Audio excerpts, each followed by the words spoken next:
If you think your dopamine system is broken because you stopped using drugs a long time ago, you're going to want to watch this.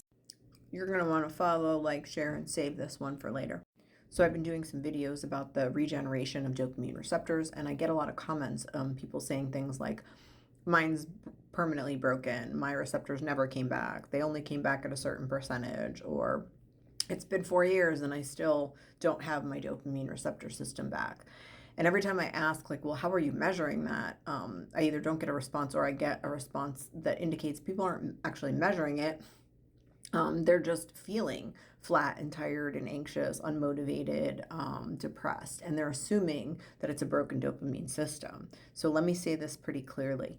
Your dopamine system is almost never permanently broken. There are a lot of reasons why you might feel like it is. So before you decide that your dopamine reward system is beyond repair, let's take an inventory.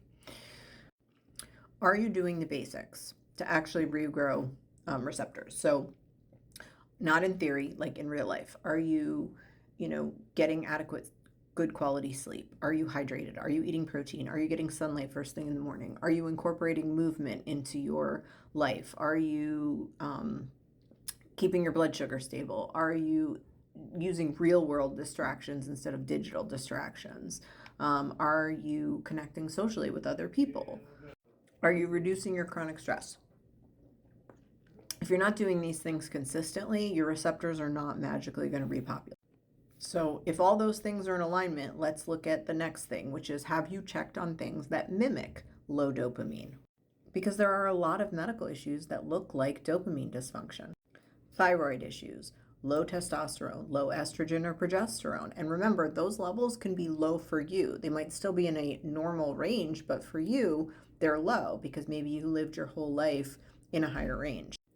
Postpartum hormone crashes, low B12 or iron, low vitamin D, chronic inflammation, perimenopause, sleep apnea, a real organic untreated depression, so serotonin and norepinephrine problems versus dopamine, ADHD, trauma responses. If those things are off, you can do all the fucking dopamine hacking you want. You're never going to get anywhere. Are you expecting your brain to heal if you're living in a way that keeps it inflamed and overwhelmed? If your life is chaos and your nervous system is constantly in fight or flight and you eat like shit and you sleep like shit and you're scrolling 8 fucking hours a day and white knuckling it through unaddressed trauma, your dopamine system is not getting the environment it needs to heal. This is a part that, like, I get, like, split right down the aisle. You either have a bunch of people that are insistent from day one that they have anxiety, OCD, ADHD, PTSD, and depression, and that's that. And then I have the other people who don't want to hear that maybe you have untreated anxiety or OCD or ADHD or PTSD or straight up depression. So the question is, were some of these symptoms present prior to you starting to use drugs and alcohol? Or were they present during every substantial period of sobriety you've ever had, meaning a year or more? In which case you may need to treat those. So essentially your dopamine system is not broken, I promise. You probably have your receptors back if it's been a few years, unless it is responding to the environment that you're giving it. If you want to build dopamine receptors, you need to give it the environment biologically, emotionally, nutritionally, hormonally, psychologically, socially. Your brain needs more than hope. It needs some actual fucking support.